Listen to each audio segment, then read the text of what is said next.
to the Thought Snob Podcast. I'm Paula Swope. Let's get snobby.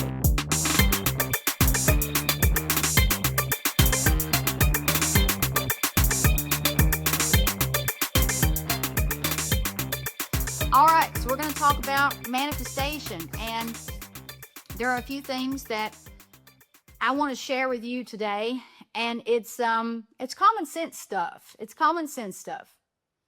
And a lot of times I can talk about things that are really complex. But today I'm going to keep it simple, and it's common sense things. I just want to draw attention to some behaviors that you may be attached to that are blocking you from getting what you want, and you might not even realize it. A lot of people, I'm going to say 99%, don't realize it. And there are some things that I am unaware of at times too. So, and if people are saying, hey, I definitely block myself, we all do. It boils down to awareness or lack of awareness. So everything I'm going to tell you today, these are things you don't have to spend one penny. You can start working on them the moment that you leave this live session without spending a dime, no learning curve, nothing. Okay. How's that sound? I mean, this is just good old common sense stuff. It's absolutely Coco. I need to not block myself. Right. All of us. Okay. We're human. We are human. And we just have a tendency to do that. You know why? Because we've been freaking programmed to do it. I mean, the conditioning, the subconscious programming interferes with everything. If it's not conditioning and programming that serves our highest good. And usually, unfortunately, it's not. And it's just the bad stuff is easier to believe. And there's a lot of brain science to explain why that is. And I talk about this a lot. We are wired toward negativity bias. That means we have to work extra hard to get that out of our subconscious so that we can believe the good stuff over the bad. And some of the things I'm going to pass along to you today, you'll probably go, oh, wow, okay, have a few aha moments. And then the minute you leave this live, you're going to go run and you're going to do something, okay? The first thing I want to pass along is you wouldn't believe how hanging on to old things blocks you. Like, we're human and the divine isn't. And when I say the divine, I'm talking about your source.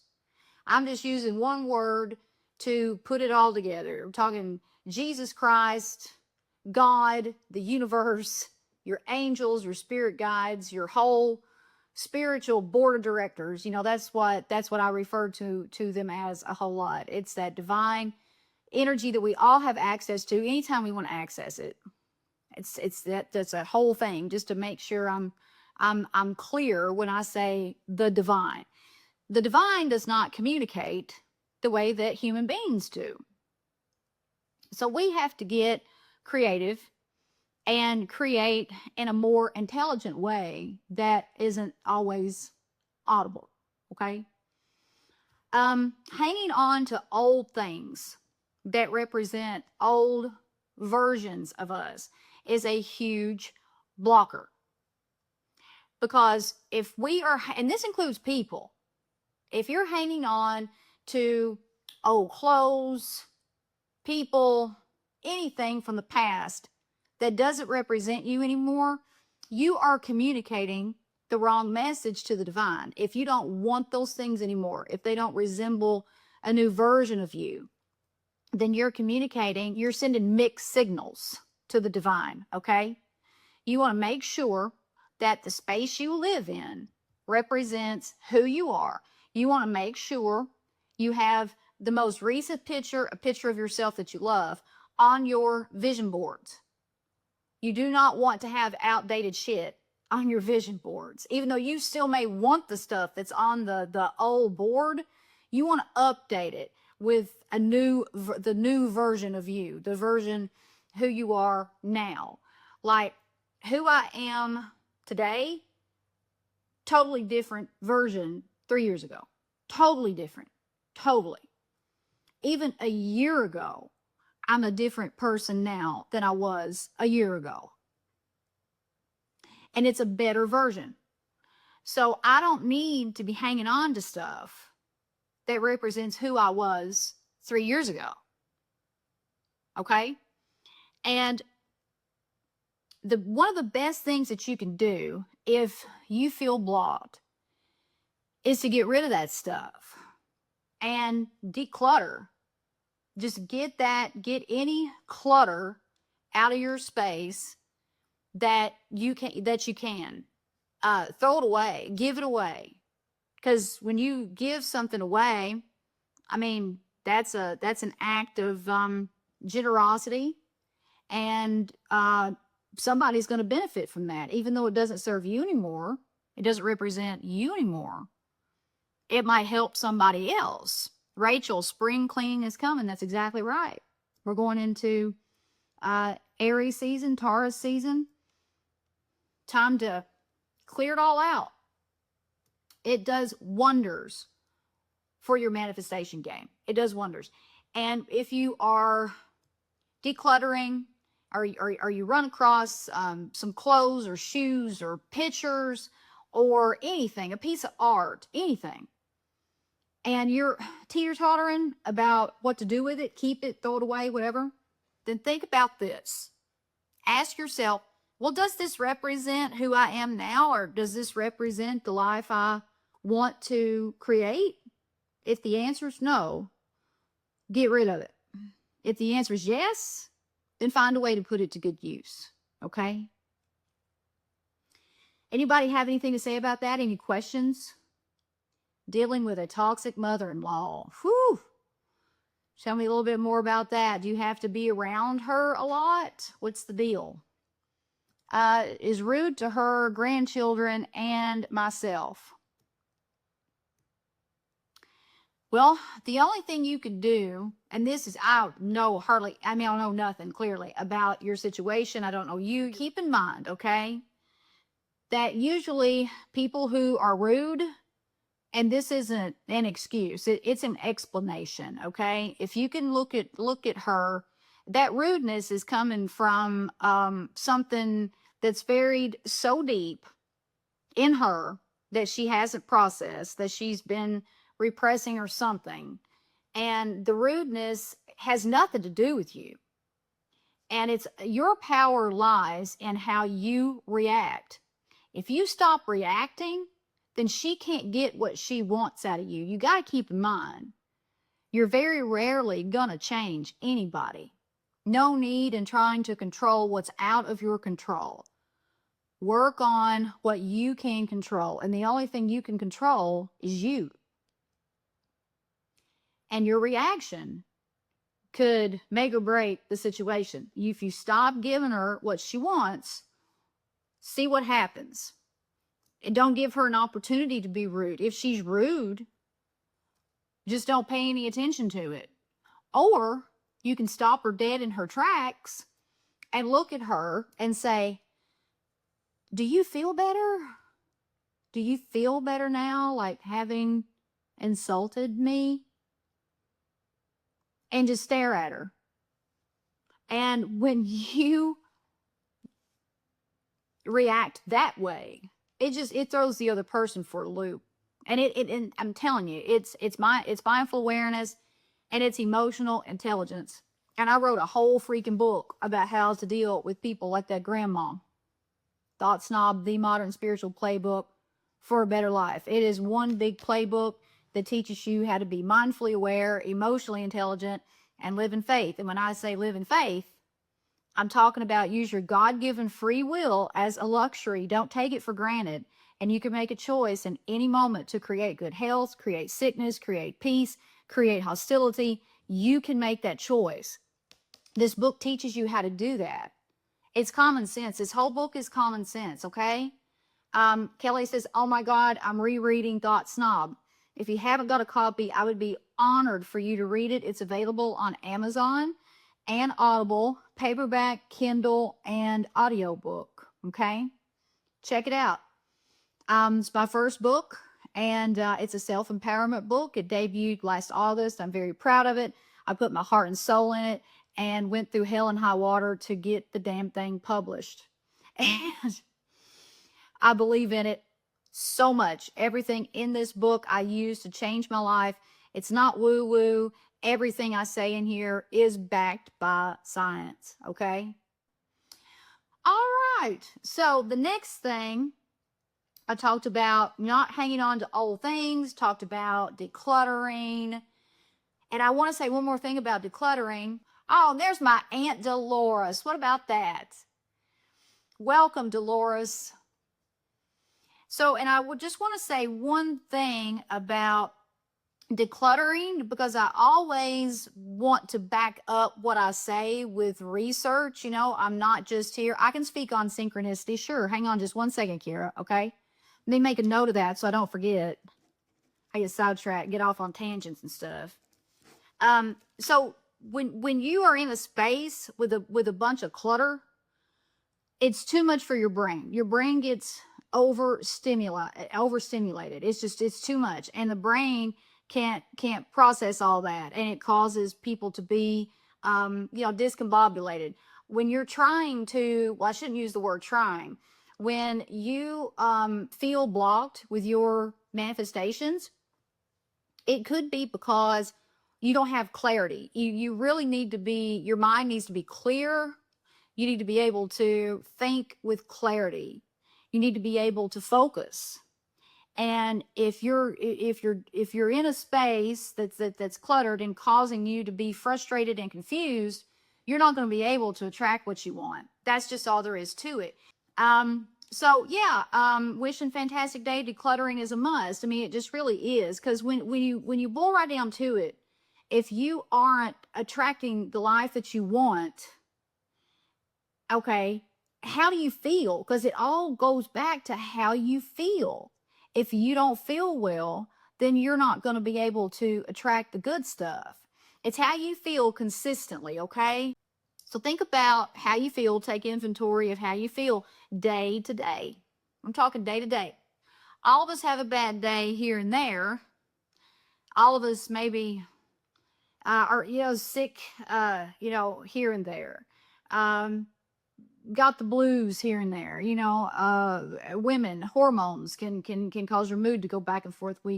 Everybody has a bad day here and there, but a bad day once or twice, 3-4 times a year is a lot different than 3 or 4 times a week.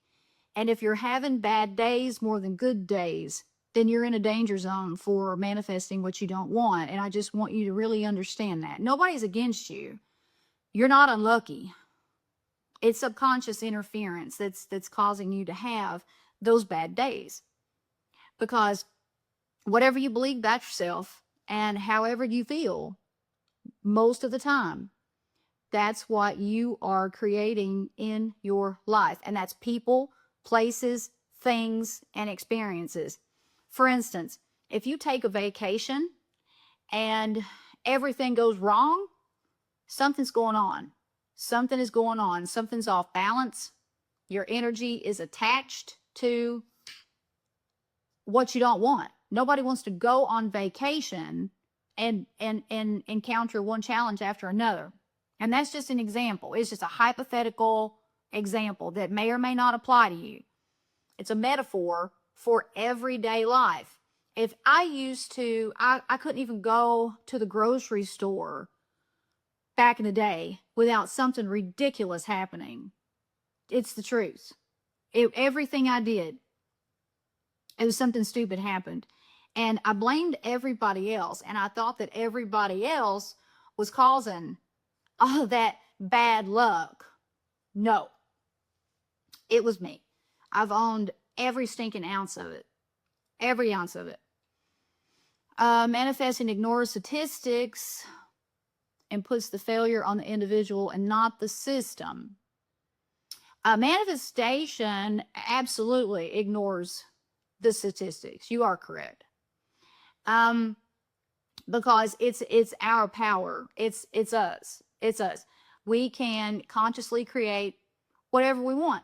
I understand that life throws us curveballs, but our reaction can make or break any situation. And we have a whole lot of control because we've got God-given free will and we choose the life that we want. And I know a lot of people who were born into wealthy families. It's not just all about money.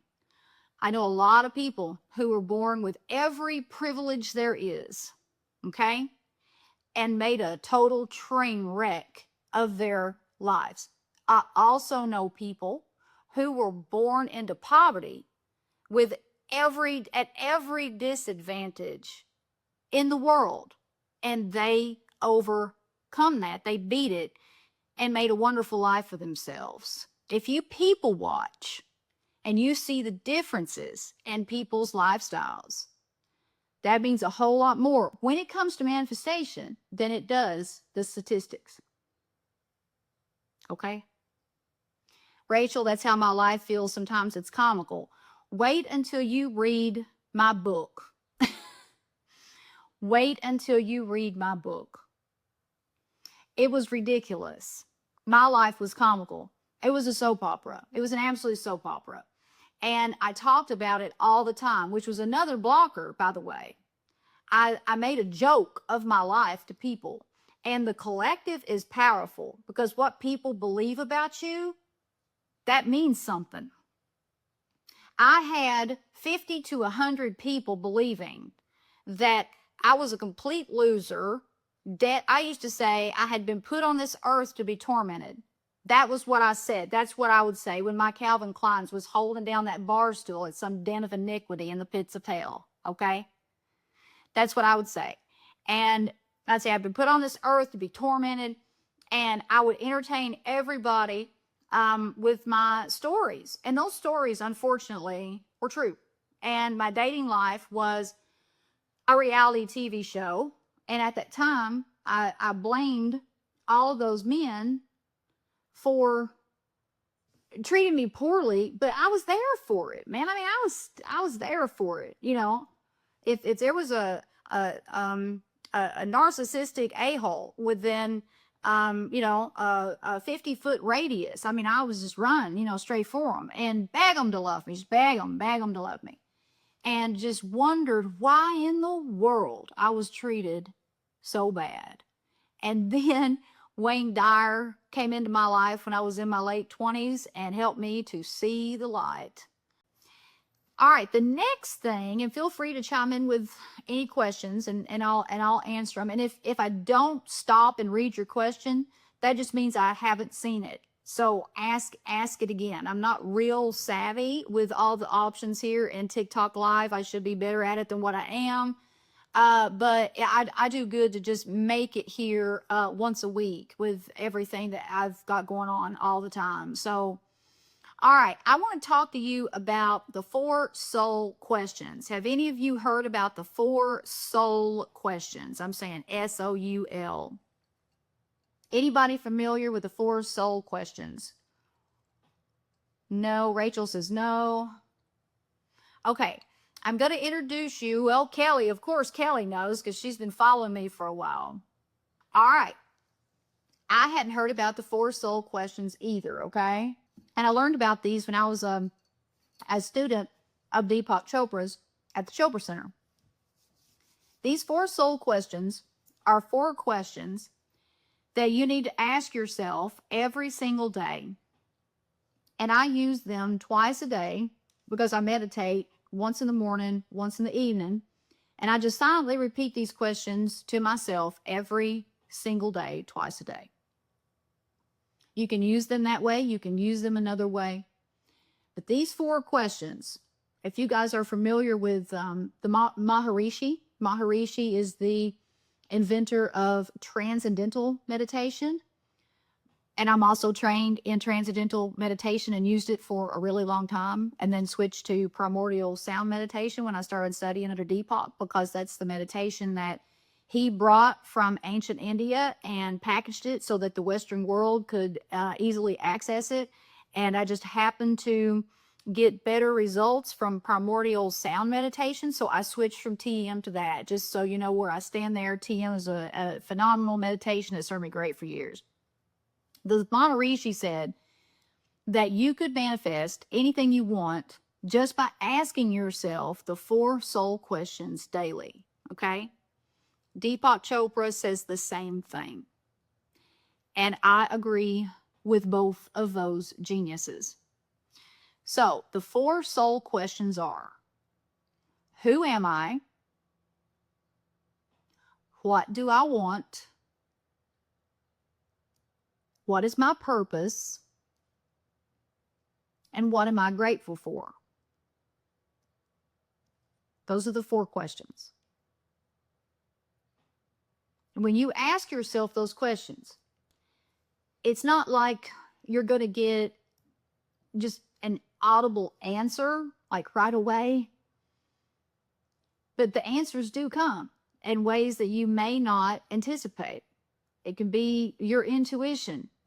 You can suddenly be drawn to something and act on it without any logic whatsoever. You just kind of throw logic out the window and just act on something that you typically wouldn't. And that action leads to something that gets you closer to your life purpose. In my opinion, and there's a lot of research, there's a lot of research to back this up. I guess you could say it's a fact. There are a lot of sources of unhappiness, but I think the main instigator is going about life never getting what you want. And that usually happens because you never do live your life purpose. You never do what you were sent here to do. Everybody has a purpose, and it can be something small, it can be something big, it can be anything. But if you aren't doing what you're supposed to be doing, if you aren't doing what brings you joy, you're never going to be satisfied. And if you aren't satisfied, how can you be fully happy? How can you have like this sustainable happiness? You know, and it is possible. And I have reached that level, and it took a long time. I'm 48 years old, and I probably didn't reach that level until a couple of years ago. It took a long time. It took a lot of inner work. It's different for everybody. It may not take you that long, but it did take me that long. So if you reach that level of sustainable happiness, that doesn't mean that you aren't going to be thrown a big old life curveball here and there. It doesn't mean you're not going to encounter challenging times or trouble or heartache or grief, but you're going to deal with it a whole lot better. And that's where the sustainable happiness comes in. You're not going to let it get the best of you. You're going to process those emotions. You're not going to suppress them. You're not going to bury them so deep that they come out when you least expect it, cause you to make bad decisions or self-sabotage. You're going to deal with it with emotional intelligence. You're going to deal with it with mindful awareness, and you're going to live in faith, which means you're going to use that God-given free will the way that God intended. You're not going to take it for granted. You're not going to abuse it.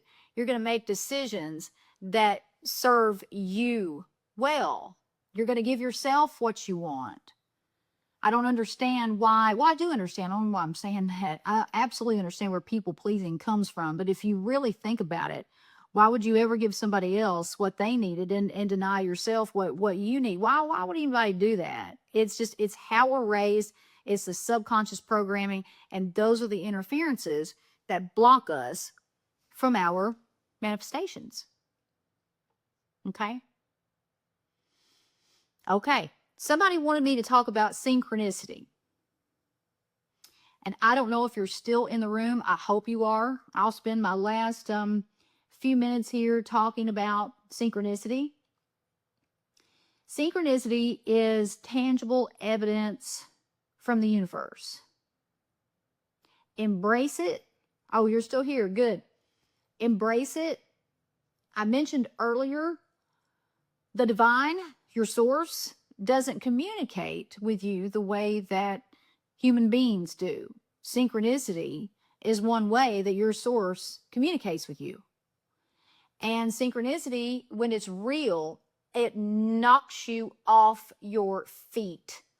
And I talk all about synchronicity in my book. I talk about several episodes of synchronicity that I experienced before my whole life changed. And synchronicity will happen a lot before major manifestations come in, but it'll also happen when those manifestations are brewing behind the scenes. See, that's what synchronicity is. Even though you might be having the worst freaking day of your life, or you might feel like your world is falling apart, okay? That synchronicity may come rolling through to let you know, hey, your world's falling apart, because it has to be dismantled so we can build this new world that you've been thinking about. Okay? It's to keep you on track. It's to let you know you are aligned. You are aligned with what you want.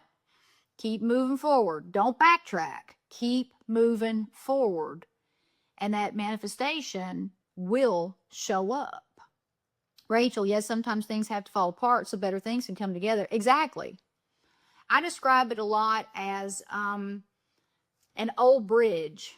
Like, there's an old bridge. It's not safe to drive on, and a big old capital project has to be executed to make that bridge safe for people to drive on. Okay? Tearing that bridge down is going to cause a lot of upheaval. It's going to cause a lot of frustration from drivers and trying to commute to work, whatever. There's going to be traffic delays. There's going to be problems. Money's got to be spent. Huge project, okay? But it's all for everybody's benefit. A new bridge is going to serve your highest good because it's going to ensure your safety, okay? But getting that new bridge, well, you got to tear down the old one to make room for it, right? That's exactly how this can work at times. But yeah, things sometimes have to fall apart before they get better. But what you'll notice is if you have been consciously creating, you have been getting rid of the old, making room for the new, you've decided that you are leveling up, and you have leveled up, boom, something's going to erupt, usually. Because if you're anything like me, and you had absolutely manifested yourself so deep into a hole of shit that climbing out of it, man, was messy, right? It was messy climbing out of that hole, and it took a long time, because it took me about 29 years to dig that hole. So I was at the very bottom, and so I had to literally claw my way out of there. It wasn't easy, and a lot of stuff happened, and a lot of relationships were completely broken. Financial issues, you name it. It was just like the whole world caved in. But that's when the synchronicity started with me. I remember the first time it happened, you all. It was unbelievable. And I remember sitting up in my bed and crying and saying, "Oh my God, thank you, thank you, thank you." Because I knew in that moment that everything was going to be all right. And I'll tell you about it. I was climbing my way out of the hole, and I had applied for a job, and this job had the potential to change the trajectory of my life and get me closer to living the life that I wanted. I was really, really, really bad financial situation. Well, I mean, I was broke was the thing. And I'd applied for this job, and all of the jobs that I had applied for in the past, I didn't get them. I never got them. And I would go into the interview in that mindset. I'd be like, well, I'm applying for this job. I don't know why. I mean, it's not like I'm going to get it. They're not going to hire me. It's a waste of my time. And of course I didn't get the job. I mean, it was like a self-fulfilling prophecy. I decided right then and there that I wasn't going to get that job. Well, this one was different. I went into this one acting like I already had the job. I told people I already had the job. And I believed wholeheartedly that I was going to get that job, even though I was not qualified for that job. I was not qualified for that job, period. But I got it. And the episode of synchronicity that happened was I was asleep. And I woke up for no reason and glanced over at my iPhone, and it said 111. It was 1:11 a.m. And I get emotional thinking about it to this day, because that was the evidence that I needed. And I sat up in the bed and I said, oh my God, thank you, my God. And a few days went by, and I got hired in that job. And to this day, that's the job that it changed my life. It didn't pay a lot, but it opened doors, and it helped me grow as a person. And it got me closer to the bigger picture. And without that job, I mean, that job was part of the plan. And I loved that job. It didn't pay a lot, but I really loved it.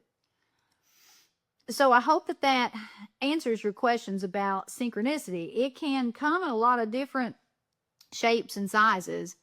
A lot of people start seeing those number sequences. That's what it was like for me. But then I got a little bit more advanced, and it started showing up in other ways, kind of, more sophisticated ways.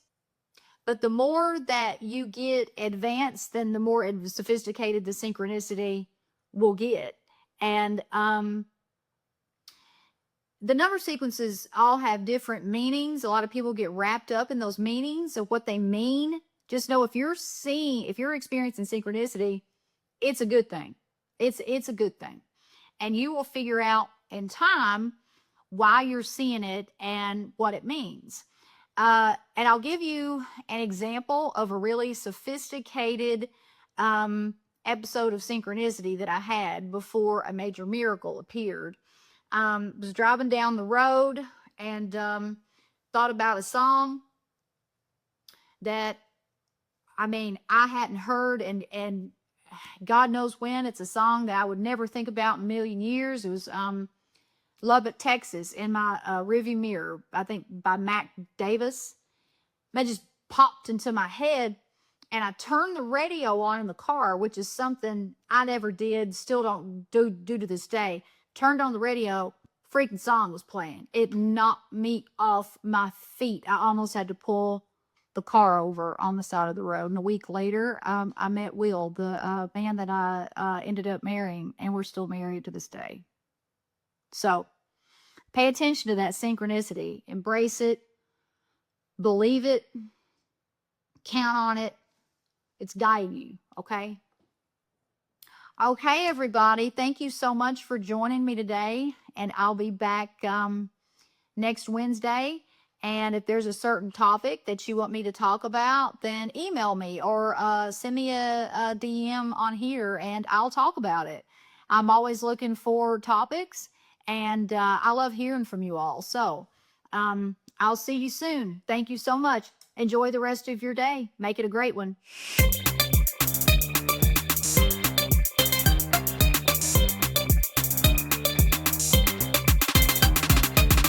The Thought Snob Podcast with Paula Swope has been brought to you by Thought Snob Media in association with Special Purpose Studios. All production, mixing, and sound engineering by me, Will Swope.